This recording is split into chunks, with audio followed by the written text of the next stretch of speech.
Sebagian menilai bahwa relawan ini dibayar begitu kan, ada uangnya. Bahkan sebagian lagi menilai bahwa ini adalah sebuah proyek gitu.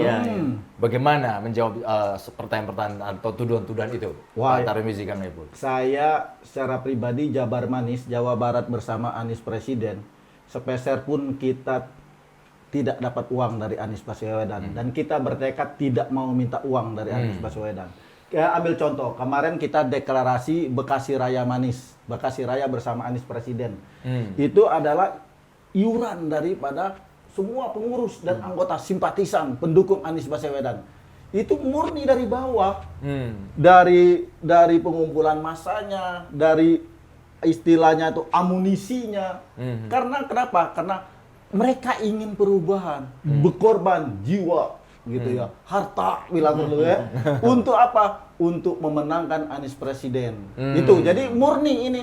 Artinya kita berjuang murni, jangan mengharapkan dapat uang dari situ. Justru kita berkorban, mengeluarkan uang gitu untuk pemenangan Anies Baswedan. Jadi semua deklarasi Jabar Manis itu semuanya itu adalah dari istilahnya patungan, gitu ya. Patungan kita semua. Dan kita tidak mencari kemana-mana uang. Kita semualah kumpul-kumpul gitu. Yang pendukung Anies, yang bersimpati sama Anies, yang mengharapkan Indonesia berubah menjadi lebih baik bersama orang baik.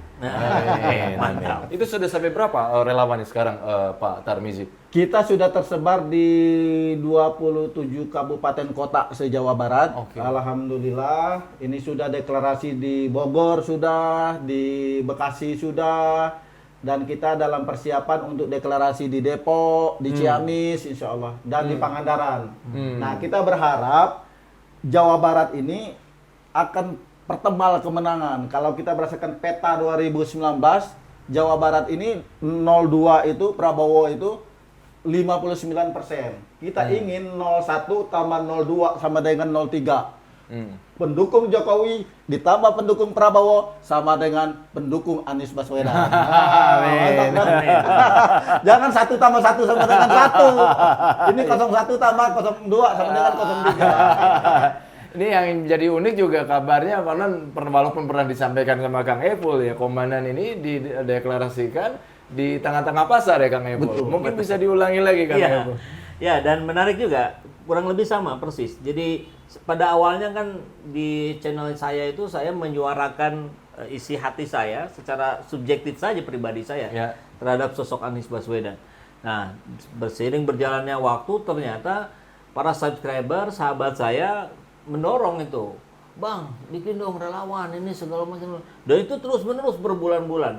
Akhirnya kemudian kita coba rapatkan di Bandung dan kita ajak diskusi teman-teman dari berbagai provinsi di Indonesia, dan akhirnya kita bersepakat untuk membuat komandan.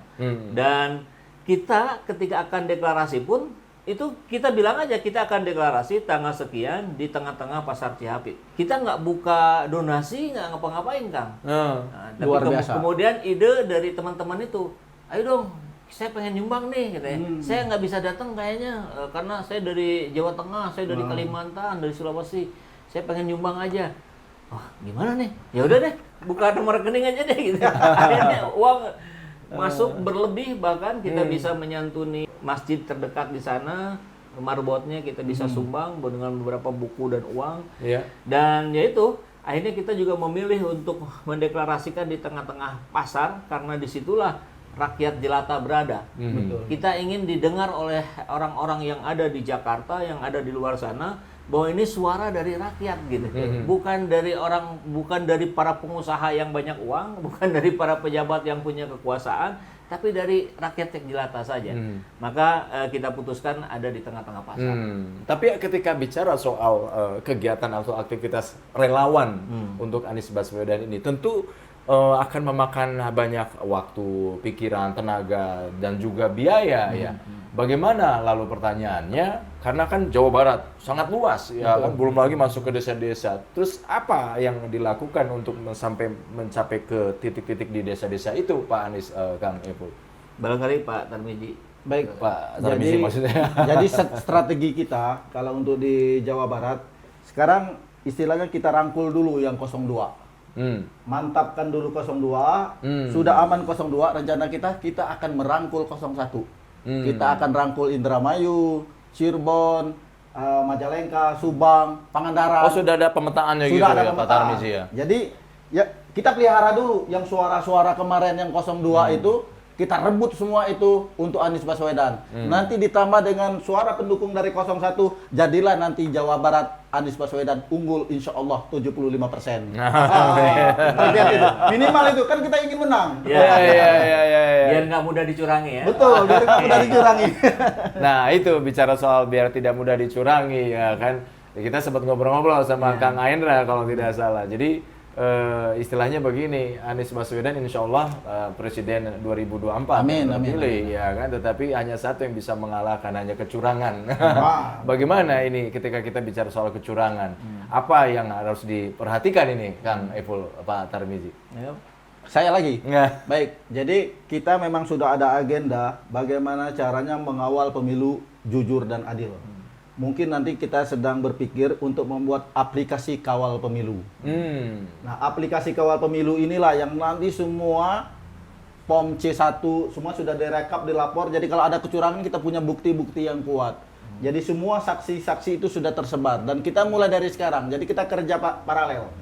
Satu, penggalangan massa, yang kedua adalah bagaimana caranya kita mengawal pemilu jujur dan adil Anies Baswedan Presiden 2024. Kenapa saya tanyakan itu, sahabat? Karena belum lama ini ada diberitakan Gus Muhaimin mengundang Calon komisioner KPU. Calon komisioner KPU dan juga Bawaslu. Betul. Yang seharusnya lembaga tersebut adalah lembaga independen. Di mana ketika ada partai politik mengundang, kecuali DPR ya, ini partai politik atau tokoh yang mengundang harusnya tegas dong, enggak gitu loh. Ini bisa memunculkan berbagai persepsi yang macam-macam tentu saja dari publik. Kenapa itu saya tanyakan seperti itu, Kang Ipul? Jadi kan bahaya juga ini, Kang Ipul ya.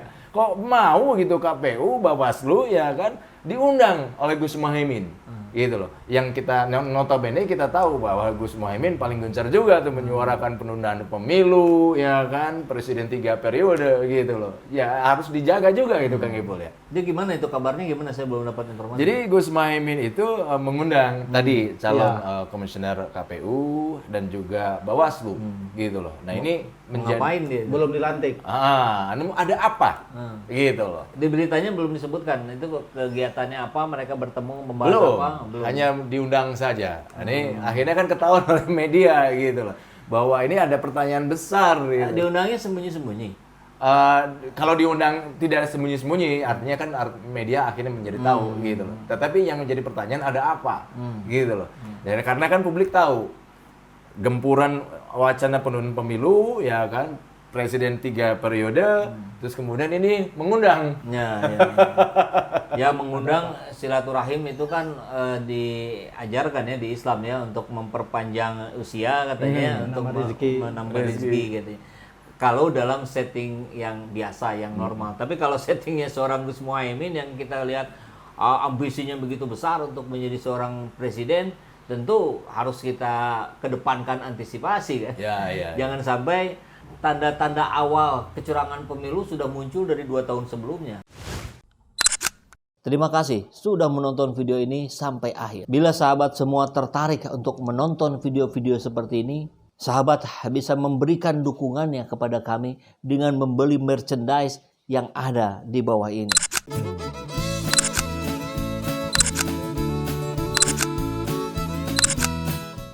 Kita siapkan berbagai desain t-shirt yang cocok untuk sahabat semua. Namun apabila sahabat semua ada yang menginginkan desain yang lain, tentu kami pun bisa mengakomodirnya. Silakan hubungi di nomor yang ada di bawah ini.